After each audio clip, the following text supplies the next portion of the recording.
네, 계속해서 우리가 평생교육 프로그램 이론에 대해서 살펴보는 시간을 갖습니다. 이번 제시에는 교육 목표는 여러분들 상호작용 이론에 대해서 살펴보는 건데요. 그 이론 이외에도 체계 이론이라든가 아니면 실천 이론, 정치적인 측면이라고도 얘기를 해요. 뒤에 보면은 이런 이론들을 한번 조금 더 살펴보는 시간을 갖도록 하겠습니다. 자, 앞서서 우리 상호작용 이론 조금 제가 설명을 하고 수업 전에 마무리하기 전에 상호작용 이론을 조금 설명을 하고 지나갔죠. 지금 보는 것과 같이 상호작용 이론이라는 것은요, 프로그램 개발이 이루어지는 과정에서 역동적인 상호작용에 초점을 맞추는 게 하나의 특징입니다. 이러한 전통적인 앞서서 쭉 2차 시에 걸쳐서 제가 전통적 관점을 공부를 했는데 가장 기본적인 관점이고요. 평생교육사로 여러분들이 이제 초심회로 들어갔을 때 가장 쉽게 할 수 있는 게 이 상호작용 이론이라서 제가 전통적인 이론이라서 조금 더 제가 시간을 할애를 했습니다. 전통적인 이론과 달리, 즉 타일러 모형과 달리 프로그램 개발 과정에서 이루어지는 여러 가지 상호작용을 강조를 하고 있는 게 이 상호작용 모델이라고 할 수가 있겠습니다. 이 프로그램에서 상호작용 이론은요, 개발 당시의 상황, 우리 다양한 상황이 있죠. 상황에 따라서 이 프로그램을 개발한다는데 요 특성이 있다라는 거 여러분들 이해하시면 되겠습니다. 즉 역동적인 상호작용을 강조한다는 거죠. 자, 앞서서 말한 전통적인 관점은 제가 펜 색깔을 달리하면요. 네, 기억나시죠? 절차 순서 강조를 해요. 그런데 그것을 강조하는 게 이 모델일까요? 네, 그렇지 않습니다. 요 절차나 순서를 강조하지 않고요. 특정한 상황에 따른 판단 능력과 그 판단을 정당화할 수 있는 능력, 함량을 중요시합니다. 즉 학습에 있어서 다양한 측면을 받아들이는 거죠. 그래서 굉장히 융통성 있고 오픈된 마인드를 좀 가진 게 이 상호작용 모델이라고 할 수 있겠습니다. 즉 체계론적인 관점이 좀 답답하고 너무 절차를 중요시하는 부분을 조금 보완한 내용이 이 상호작용 이론이라고 이해하시면 되겠지요. 그래서 따라서 유연성 확보 문제를 매우 중요시하게 생각을 하고 있고요. 처리 절차 상호 간에 순환적이면서 융통성이 있어서 표준화된 단계나 절차에 따라 진행하는 거라고요? 아니죠. 진행하는 것이 아니라, 그러니까 표준화된 단계나 절차를 강조한 것은 앞에서 얘기한 전통적인 관점이에요. 역동적인 상호작용, 누구와? 그건 학습자일 수도 있고 기관일 수도 있고 환경일 수도 있겠죠. 이러한 다양한 루트의 상호작용을 강조하면서 순환적이면서 합의적인 접근, 즉 계속 앞에서도 이 전통적인 관점이 이 순환적 관점을 무시했다라는 얘기는 아니에요. 이 타일러의 모형을 뭐 분이라는 학자라든가 보일이라는 학자는 계속 개선하는데 피드백을 계속 주지요. 근데 그런 관점에서 이런 절차라든가 순서보다는 요 사람들은 이 상호작용하는 과정 중에서 계속 그 과정 절차 과정 중에서 순환적 합의, 그러니까 계속 반복하면서 합의하는 과정을 강조했다는 게 이 순환적 모델이라고 이해하시면 될 것 같아요. 그래서 프로그램 학습자들의 신중한 수기, 딜리버레이션이라고 하는데요. 어려운 말로는. 그리고 실제적인 합리성. 합리성은 영어로는 여러분 잘 아시죠? Practical Rationality. 이 실제적인 합리성의 상호작용을 강조하는 이론이에요. 그래서 절차나 순서를 강조하는 게 아니라 프로그램 과정에서 신중하게 심사숙고를 하고 그리고 그 절차나 내용들이 합리적인 것을 판단을 해서 계속 신환적 합리적으로 접근한다는 게 상호작용 이론이에요. 그래서 역동적 상호작용을 강조를 하고요. 대표적인 학자로는 네, 그 정도는 기억하시면 좋을 것 같아요. 홀, 카파렐라. 앞에서 제가 처음에 얘기할 때 이 정도 학자는 기억하시면 좋습니다 라고 하는데 카파렐라 이 상호작용 이론을 많이 보편화 했어요. 그래서 홀과 카페랄라 이론을 계속 다뤄보겠습니다.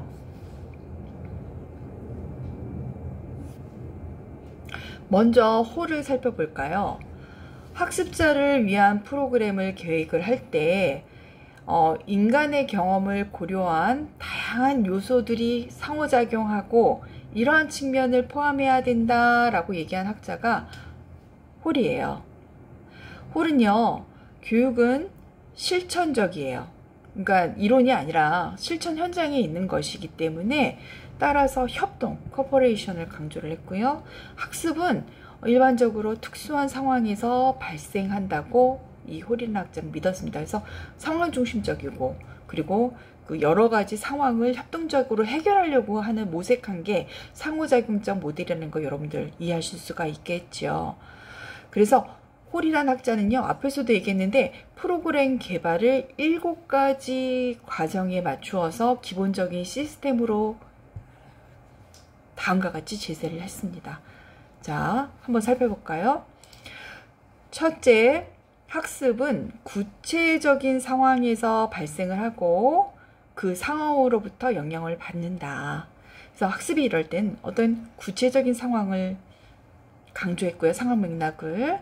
두 번째, 평생 교육의 활동의 계획이나 분석은 인간 경험의 지속적인 변화에 기초를 해야 된다라고 하는데 경험은 계속 바뀌죠. 그리고 생애 주기별로 여러분들이 계속 변화를 해요. 이런 평생 활동에 있어서 계획이나 분석은 그 경험의 변화라든가 일생적인 여러분들이 생애 주기별로 변하는 내용에 기초를 해서 해야 된다라는 걸 얘기를 하고 있습니다. 이 세 번째 평생 교육은요, 네, 이론적인 게 아니라 실천 학문이라고 강조를 했습니다. 자, 홀은 이렇게 프로그램 개발을 7가지로 얘기를 했는데요. 계속해서 살펴볼게요. 자, 이런 평생 교육은 어떻게 해야 된다고요? 예, 협동적으로 해야 되는 것을 강조를 했습니다. 그리고 평생 교육 활동의 계획이나 분석을 할 때에는 이것을 다양한 측면을 뭐 어려운 말로 복잡한 현실의 관념하라고 얘기했는데요. 상황을 분석을 해라 라고 얘기를 하고 있죠. 그리고 이런 계획이나 분석은 자, 누굴까요? 교육자, 즉 평생교육 교육자, 그리고 학습자, 그리고 평생교육을 이렇게 전문적으로 보는 분석가가 상호 협력을 해서 수행을 해야 된다고 봤습니다. 자, 마지막으로는요, 이 상호작용 이론이잖아요. 따라서 홀도 이러한 평생교육론을 이렇게 평생교육을 설계를 할 때에는 다양한 요소들 간의 상호작용을 잘 이해해야 된다는 것을 얘기하고 있습니다. 이 홀이란 학자는 프로그램 개발 모형을 할 때 참여하는 모든 사람의 관점을 고려하려는 점에서 역동적이다라고 얘기를 하고 있어요. 즉, 홀은요, 7가지 이론에 근거해서 이 계획을 해야 된다, 기획을 짜야 된다 얘기를 하고 있는데 이 사람은 설계에서부터 상호작용을 강조를 하면서 학습하는 사람뿐만 아니라 이것을 담당하는 교육자, 그리고 프로그램을 계획하는 설계자일 수도 있고 분석가일 수도 있죠. 자, 여러분과 같은 평생 교육사가 같이 협력을 해서 이 프로그램을 상호작용 하에 계획을 해야 된다라고 봐서 홀은 상호작용 이론에 기초를 해서 얘기를 했다. 여러분들 이해하시면 되겠습니다. 자, 홀은요, 이렇게 7단계로 얘기를 하고 있는데요. 1단계에서는 활동을 확인을 하고 2단계에서 학습 과정을 결정하는데 그때 뭐 합리적이고 실용적이고 다양하고 변화 가능성을 좀 체크해라 이런 얘기를 하고 있어요. 3단계 때 학습 목표를 설정을 해요. 그러니까 그 전에 사전에 여러 가지 가능한 것을 많이 살펴보고 나서 목표를 설정을 하죠. 설계를 명료하고 자원 그리고 리더가 누군지를 살펴보고 어떤 방법 그리고 스케줄 그 다음에 스케줄 체크를 하셔야죠. 그 다음에 어떤 체제로 그리고 어떠한 강화 이 학습자들이 참여를 좀 더 강화할 수 있는 방안 그리고 개별화라든가 상호학습 평가 기준을 목표 설정을 할 때 3단계 때 한다고 봤습니다. 그리고 4단계 때 유형을 설계를 해요. 그때 학습을 안내를 하죠. 안내를 하고 그 사람의 라이프 스타일 이 성인학습자들의 다양한 라이프 스타일이 있잖아요. 그것을 조화를 일으키고 재정 확보를, 이 평생교육은 재정 중요합니다. 지원을 어떻게 하는지, 그리고 홍보와 해석을 이제 고려를 해서 학습을 설계하고요. 그리고 5번째, 학습 유형과 그리고 3위 내용들과 어느 정도 일치했는지를 보면서 실행하고 결과를 측정평가라고 해서 목표 설정 전에 여러 가지 상호작용이 일어나고요. 설계하는 과정 중에서 학습자뿐만 아니라 프로그램 계획자 그리고 교육하는 사람이 계속 상호작용을 하면서 역동적으로 그리고 순환하는 관계를 계속 이렇게 강조를 한 게 이 지금 홀의 7단계의 유형, 즉 상호작용 이론의 내용입니다. 자, 홀이요, 이렇게 프로그램 과정을 개발하는 내용을 하고요.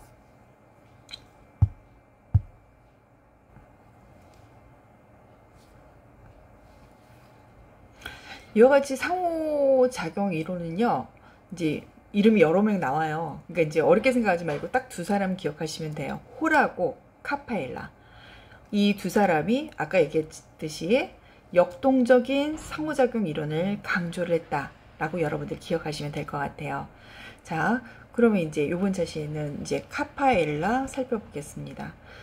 카파엘라는 상호작용 이론에 어떻게 보면 가장 중심의 축에 있는 사람이 이 홀의 이론을 근거로 한 이 카파엘라인데요. 해당 내용 계속해서 살펴볼까요? 이 카파엘라는요, 이 상호작용에 입각해서 프로그램 모형을 6가지 가정을 근거로 두고 설명을 했어요. 자, 카파엘라는 평생교육 프로그램은 참가자들이 무엇을 배우고 그 행동이 무엇인지를 명확하게 알아야 된다라고 얘기했어요.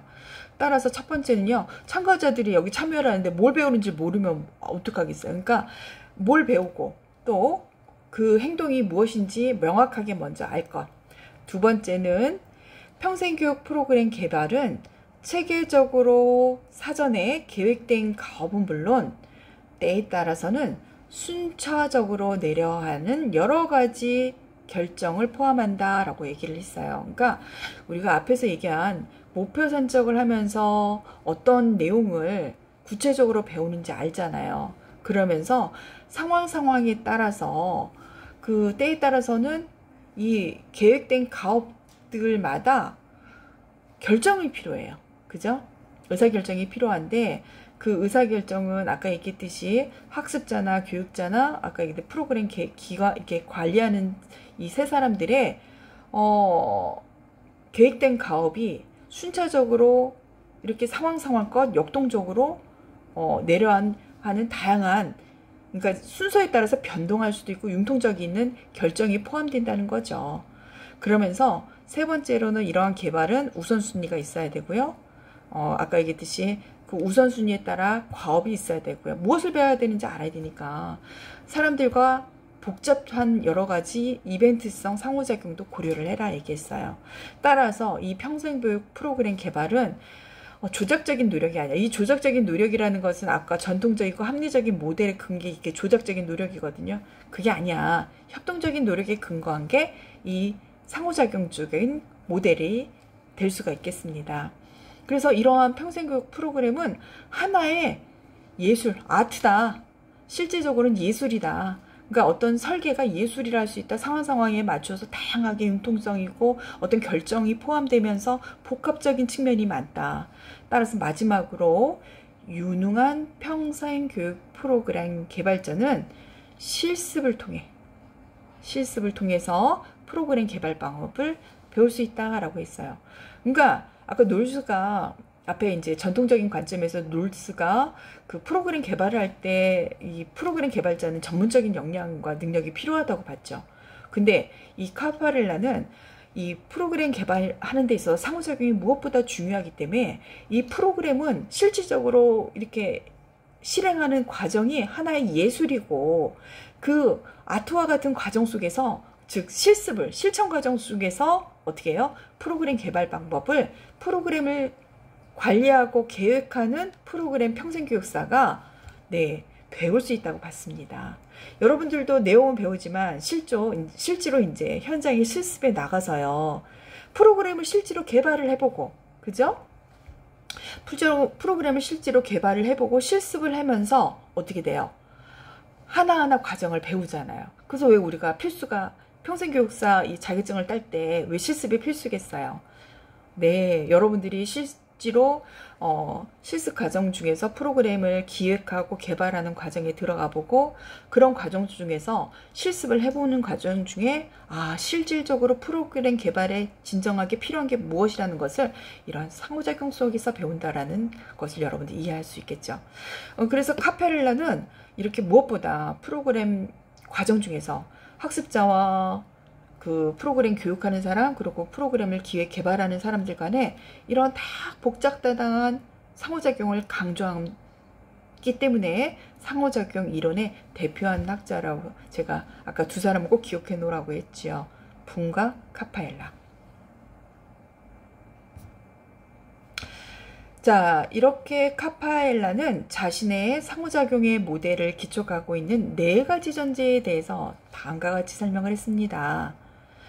자, 카파엘라는요, 첫 번째, 평생교육 프로그램 개발은요, 첫 단계와 마지막 단계를 정해놓고 시작하지 않습니다. 의미 있죠? 그 첫 단계, 마지막 단계 이렇게 정해놓고 시작하지 않고요. 둘째,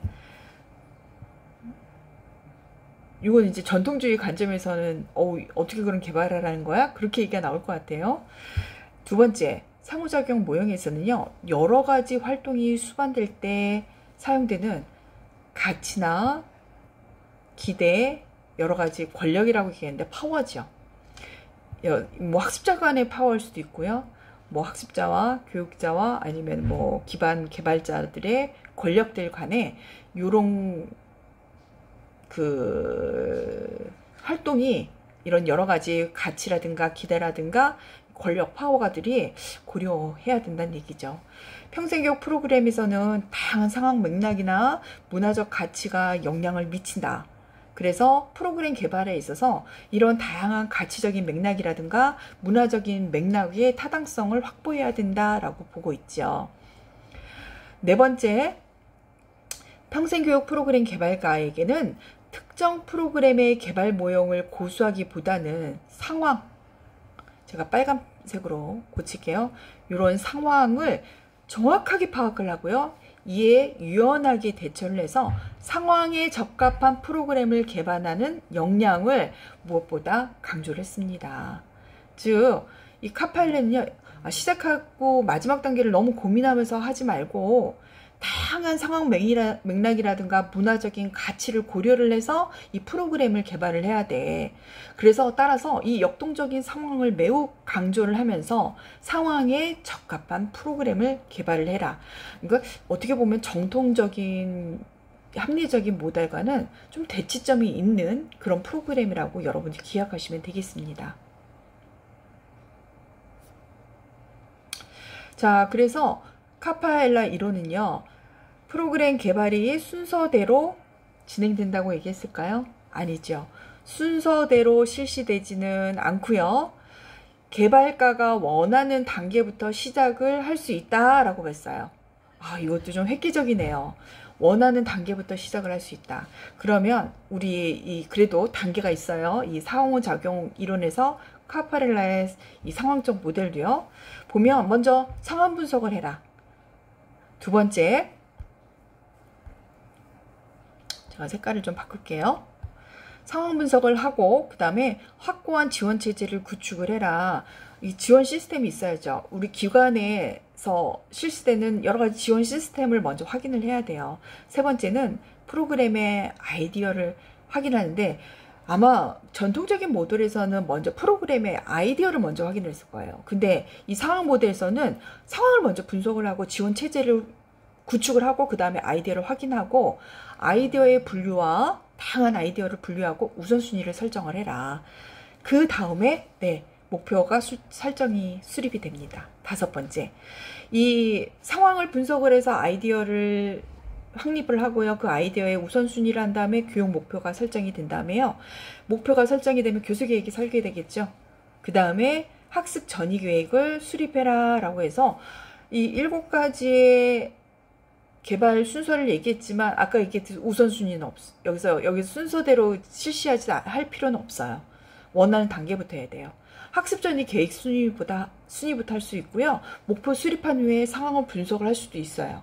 아까 얘기해서. 그렇지만 우선적으로 이 사람은 맥락이라든가 상황적인 맥락이라든가 상호작용, 그리고 그 사람의 어떤 기대나 가치, 그리고 어떤 철학적인 측면에 여러 가지 상황을 고려를 해서 상호작용을 해서 우선순위를 설정을 하고, 그 다음에 이런 이제 목표 수립하고 교수 계획을 설립을 하고 하라는 이런 측면을 주장한 모델, 네, 카파렐라입니다.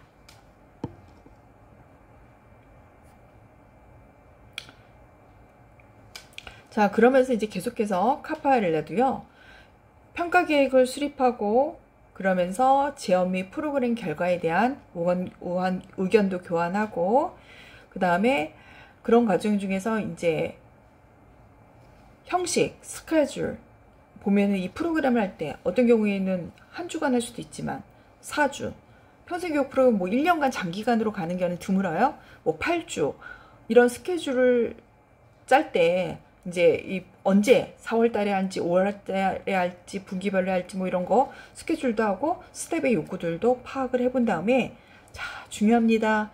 예산 및 마케팅 계획도 수립을 하고 마지막으로 시설 준비 및 현장 점검을 하는 걸 강조를 하고 있습니다. 뭐 기관에 따라서는 우리가 그냥 이렇게 말로서 하는 강의도 필요하지만 다양한 시설 기자재가 필요할 수도 있고요. 경우에 따라 실습을 나가야 되는 경우도 있어요. 그러면 이런 시설 환경 세팅이 제대로 되어 있는지, 강의실이 어떻게 되어 있는지 안배도 확인해보고, 현장이 나가야 된다면, 실습을 나가야 된다면 현장 점검도 여러분 함께 해야 된다는 거, 네, 알 수 있겠죠? 자, 이렇게 카페알라는요, 지금까지 이렇게 특별히 이러한 순서가 중요하진 않다. 그렇지만 목표를 설정하고 우선순위를 하고 설정을 한 다음에, 그 다음에 이런 주변의 여러 가지 상황을 파악하는 것을 강조를 했습니다. 그래서 앞에서 전통적인 것보다는 뭐 마케팅이라든가 시스템 욕구도 파악을 하고 예산도 확인하고 시설 점검이라든가, 그리고 필드에 나가야 될 경우에는 현장 점검도 필수적으로 해야 된다는 것을 강조를 하고 있죠. 예를 들어서 평생교육 프로그램 중에서 드론 같은 거를 계획을 한다 하면 강의실에서만 하기는 힘들죠. 그렇다면 그런 실제 현장에 나가서 점검해 봐야 되잖아요. 자, 그래서 12가지 구성 요소를 카파일라는 얘기를 했어요. 자, 제가 지금 상호작용 모경이 하죠. 상호작용 모경은 2명 기억하라고 그랬어요. 홀과 카파일라. 그래서 여기에서 이 동그라미 나오고 있는데 이 순서 안 중요해요. 카파일라는 이런 순서를 중요시 하거나 절차를 중요시 하지 않고요. 뭐 아까 얘기했듯이 상황 분석부터 시작할 수도 있고요. 교수 설계에서 그러니까 교수 설계부터는 하진 않겠죠. 보통 교육 목표 수립부터 할 수도 있어요. 그럼 요거 하나하나 보면 먼저 교육 목표 수립부터 들어가서 교수 설계를 한다든지 학습 전이 계획을 수립한다든지 평가 계획을 수립하고 뭐 상황 분석을 할 수도 있는데, 각각 역할 중에서 이 교재는 상황 분석부터 얘기를 했어요. 그런데 저는 이제 예를 들어서 아까 전통적인 목적석 때문에 이 교육 목표부 수립부터 얘기를 하겠죠. 그래서 상황 분석을 하고 확고한 지원 체제를 구축하고 아이디어를 확인하고 아이디어의 분류 및 우선순위를 설정하고 프로그램의 목표를 수립하고 교수 계획을 설계하고 학습 전이, 뭐 전이라는 거는 중간에 이렇게 상황을 넘어가는 트랜스퍼 한다는 게 전이거든요. 그 학습을 이렇게 다음 단계로 넘어가는 전이 계획을 어떻게 할 것인 거죠. 그러니까 이론 실컷 하고 나서 우리가 예를 들어서 실습 나갈 수도 있고요. 실습을 하고 나서 일어날 수도 있고, 이게 전이잖아요. 그러니까 어떤 프로그램과 어떤 프로그램을 전이 넘어가는 과정을 이걸 전이 과정이라고 얘기를 하는데, 이런 계획도 수립을 하고 평가 계획도 수립하고 결과에 대한 의견도 이제 하다 보니 형식이나 스케줄 그리고 스텝의 요구도 파악을 해야 되고 예산 마케팅도 어떻게 할 것인지 계획도 수립해야 되고 시설 점검 및 그러니까 시설 준비 및 현장 점검도 해야 된다. 요 12가지 요소를 상황에 맞춰서 해야 되는 게 이 상호작용 모형, 카페를레 모형이고요. 아까 얘기했듯이 계획, 목표를 설정하는 걸 가장 중요시하는 전통적인 모델과 다르게 이 모형은 순서나 절차가 중요한 게 아니라 주변의 여러 가지 여건이나 상황에 따라서 상호작용하는 것을 강조한 게 이 카파렐라의 상호작용의 모형이고요. 이 12가지 구성 요소 여러분들 살펴보시면 되겠습니다. 자, 교재를 제가 한번 보면요. 요게 아마 교재에 없을 거예요. 이 그림 모형이. 교재가 제가 약간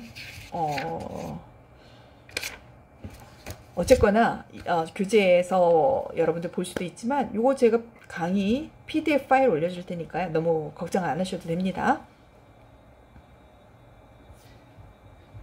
자, 체계 이론 계속해서 나가겠습니다. 계속해서 우리 상호작용 이론을 앞에서 했고요. 이제 체제 이론에 대해서 다뤄보는 시간을 갖도록 하겠습니다. 체제 이론이라 하는 것은요, 이제 흔히 정보, 에너지, 자원을 교환해서 역동적으로 존재하는 실체를 우리가 체제라고 설명을 해요. 그래서 하나가 아니라 여러 부분이 연결돼서 결합해서 하나가 돼서 전체가 된다는 개념이에요. 그래서 어떤 시스템에서 한 부분을 우리가 이해하기보다는 다양한 요소를 고려를 해야 되죠. 그러니까 이 역동적으로 다양한 차원들이 교환하면서 있는 실체를 우리가 체제라고 얘기를 하고요. 어떻게 보면 하나가 아니라 전체로서 파악하는 게 체제 이론이라고 얘기를 할 수가 있을 것 같아요. 전체로서 하나를 이해하는 거죠. 자, 체제 이론을 통한 우리가 프로그램 개발에서는요, 환경과 조직과의 관계 및 우리가 평생교육기관, 학습자, 환경과의 상호작용을 중시하는 이론이다라고 해서 여기 또 마찬가지로 상호작용을 얘기를 해요. 그래서 전체로서의 하나를 이해하는 게 이게 체제 이론이라고 할 수가 있는데 영어로는 시스템 시올이라고 합니다. 이러한 체제 이론을 통한 평생교육 프로그램의 개발의 경우는요, 기본적으로 이렇게 자원의 어떤 투입 시 개인적, 조직적, 환경적인 가치와 요구를 반드시 프로그램에 반영하라고 얘기를 하고 있어요. 그래서 투입 시 이제 여러 가지 욕구, 그러니까 이제 개인적일 수도 있고, 조직적인 것일 수도 있고 환경적인 차원의 여러 가지 욕구를 프로그램에 반영하게끔 되어 있고요. 이러한 투입 요인에 의해서 어떤 과정을 거쳐 어떤 결과물을 만들어낼 것인가 아이디어를 제공해 줄 수 있다라고 이해하시면 될 것 같아요. 따라서 이제 체제 이론은 다양한 이제 이 평생교육 프로그램뿐만 아니라 모든 전공 분야에서 최근 들어서 이 체제 이론을 중요시하죠. 그래서 우리가 연구를 할 때도 이 체제 이론은 효과적이에요. 왜냐하면 무엇인가 하나를 이해하기 앞서서 다양한 영향을 주는 요인들을 파악하는 것을 기본 전제로 깔고 있기 때문에 이 체제 이론은 모든 학문 분야에서 다 이 체제 이론이 나옵니다. 물론 아동학이든 사회복지학이든 다양한 분야에서 이 체제 이론은 전체로서 파악하는 거기 때문에 이제 많이들 다루고 있죠.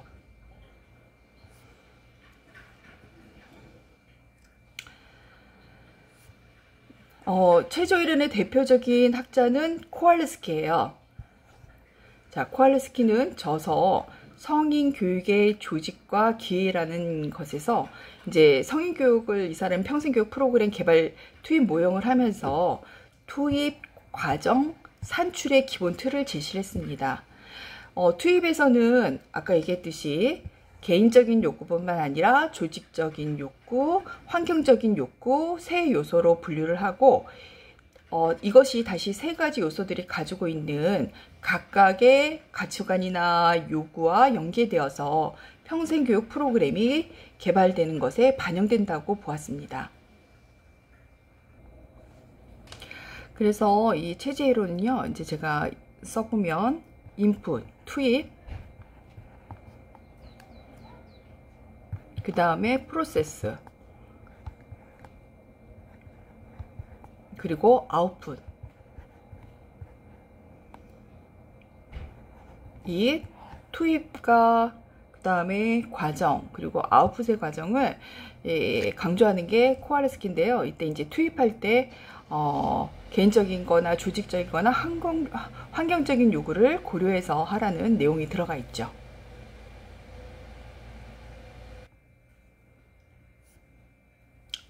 자, 이게 그림으로 그리면 이런 그림이 나와요. 그래서 코알레스키의 프로그램 개발력의 모형은 지금 체계 이론을 대표적으로 얘기하고 있는데, 투입할 때 보면 개인적인, 조직적인, 환경적인 요구를 강조를 하는 거예요. 그리고 이런 개인적, 환경적인 요구와 필요, 그죠? 여기서 보면 개인적, 조직적, 환경적인 요구와 필요가 그러니까 인풋 단계에 들어가고요. 과정은 교육 활동이에요. 그런 과정 중에서 우리가 그 과정 중에서도 학습자와 조직과 환경과의 이런 상황적인 맥락적인 요소를 고려해서 산출하는 게 이 코알레스키의 체계 이론이라고 얘기를 할 수가 있겠습니다. 이러한 체계 이론을 통해서 프로그램 개발을 하는 경우에는 기본적으로 투입 시에 지금 얘기한 것처럼 개인적인, 조직적인, 환경적인 가치, 여기 요구라고 되어 있는데 사실은 이 밑에는 가치지요. 제가 수정을 할게요. 그러니까 개인적, 조직적, 환경적인 가치를 바탕으로 해서 그 요구를 파악을 하는 거예요. 파악을 한 다음에 이런 그 체제 이론의 투입 과정을 통해서 이렇게 결과물이 어떤 결과물이 나올 것인가, 이런 이제 여러 가지 아이디어를 제공한다는 얘기죠. 그래서 체계 이론은 프로그램 개발 과정에서 필요한 관련의 요소와 맥락에 초점을 맞추어진 맥락적 상호작용 이론이라고도 할 수가 있겠습니다. 제가 여기다 표기를 할게요. 맥락적 상호작용 이론. 그러니까 이제 뭐 앞에서 상호작용 이론을 했지만 이 체계 이론은 좀 더 큰 이제 체계 속에서 전체 속에 하나를 본 거죠. 그 전체라는 것은 개인, 조직, 환경 간의 여러 가지 상호 맥락적인 상호작용을 강조했다는 측면으로 여러분 이해하시면 될 것 같고요. 자, 이 체계 이론의 대표적인 학자 누구지요? 네, 코알레스키. 요 정도는 여러분들이 기억을 하시면 좋겠어요. 자, 뭐 상호작용 카페일라하고 우리가 뭐 열화콜 정도는 여러분들 기억하셨으면 좋겠는데, 이 체계로는 지금 얘기한 것처럼 코알스키, 이 사람이 가장 그 유명한 학자예요. 그래서 코알스키 정도 여기다 쓸게요. 정도는 우리가 체계이론에서 가장 중요시한 학자라고 기억을 하시면 될 것 같아요. 자, 이제 오늘 마지막이에요. 실천 이론 얘기를 할게요. 이 실천 이론은 전통적인 이론이나 상호작용 이론이 평생교육 프로그램 개발에 가치 중립적인 것으로 파악을 했어요. 근데 결과적으로 이 전통적인 이론이든 상호작용 이론이든 이게 대표적인 우리가 프로그램 개발에 있어서 이론이라고 할 수 있는데, 가장 이렇게 보편적으로 활용을 했지만 이 프로그램 과정에서의 정치적인 요소라든가 권력관계의 요소를 약간 좀 간과했다는 측면에서 그 부분을 좀 강조한 이론이 정치이론 혹은 실천 이론이라고 여러분들 기억을 하시면 될 것 같아요. 대표적인 모형 학자론이요, 사베르와 월슨의 협상 모델과 프레리의 해방 교육 모델, 이게 가장 대표적이에요.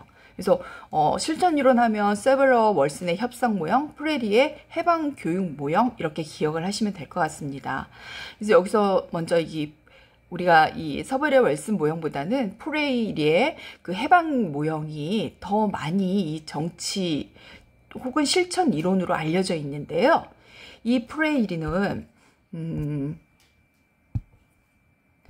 프로그램 개발 모형을 제3자가 구성하는 게 아니다. 즉, 학습자와 교육자가 학습 상황에서 반성하고 행동하는 프랙티스, 실천하는 과정에서 우리가 이 프로그램이 나오는 거라고 보고요.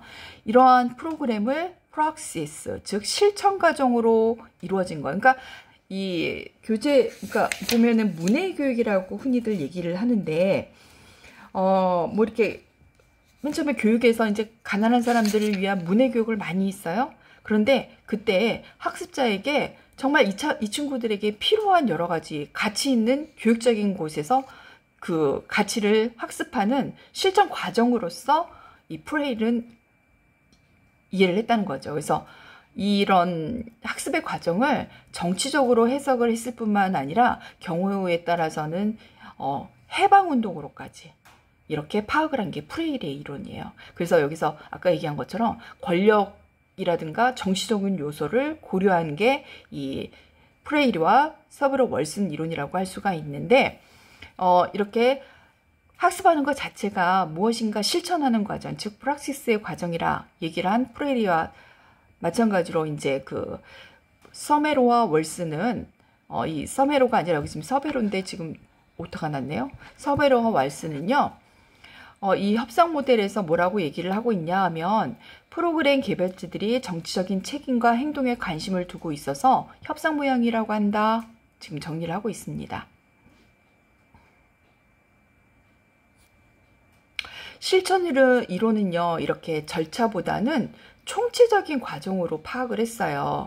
그래서 프로그램 개발 과정이 교육자와 학습자 간의 대화를 통해서, 그리고 협동적 현장의 실천의 연구로서 학습자가 주체적으로 만들어내는 사회적 구성물이다라고 얘기를 했는데요. 우리가 이제 이 그러니까 정치적 혹은 아까 에서 권력 관계를 분석하는 이 서브레와 월슨과 프레일의 이론은요, 쉽게 얘기를 하면 이제 교육의 과정을 정치적인 측면으로 이해를 했다라는 거죠. 그래서 대표적인 학자는 지금 얘기했듯이 서브레와 월슨하고 프레일의 이론인데, 힘과 협상의 과정의 교육을 많이 얘기를 했어요. 그래서 프레일이라는 학자는 해방교육 모형이라고 해서 이 사람이 아마 남미 사람이에요. 그래서 지금 마지막까지 제가 알기로는 본국에 못 들어갔습니다. 왜냐하면 교육을 하나의 해방교육으로 보고 정치적인 이슈로 많이 파악을 했기 때문에 아무래도 본국에서는 이 사람을 좋아하지 않았죠. 그렇지만 이것도 하나의 정치적인 모형으로 여러분들이 이렇게 프레일이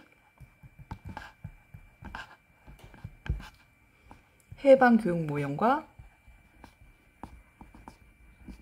그리고 서베레와 웰슨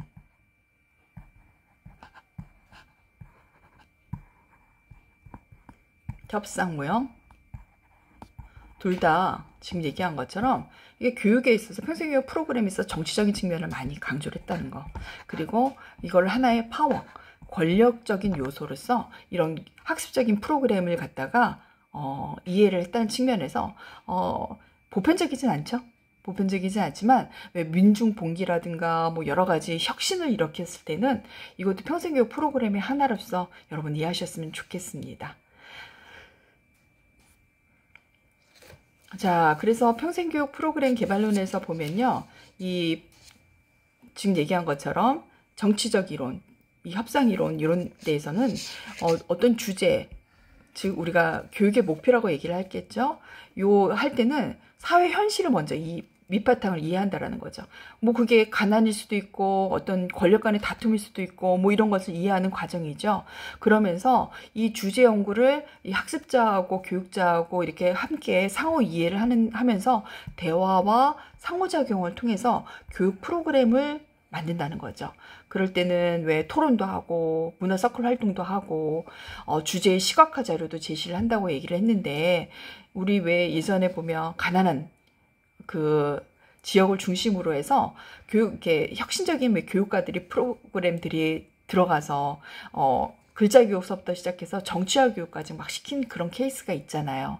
이게 지금 얘기한 것처럼 실천 이론 혹은 실천 이론 리콜 정치 이론, 이렇게 이론의 맥락이라고 여러분들이 이해하시면 좋겠습니다. 그래서 지금까지 앞서서 전통이론, 그죠? 합리적인 전통이론, 그 다음에 상호작용 이론, 그죠? 그 다음에 체계이론, 그 다음에 지금 얘기한 것처럼 그 정치이론 혹은 실천이론, 여기까지 여러분들이 내용을, 프로그램에 대한 여러 가지를 이해를 했습니다. 요번 차시는 여기까지 하고요. 다음 차시에 좀 마무리를 지으면서 그 다음 3장으로 넘어가는 시간을 갖도록 하겠습니다. 수고하셨습니다.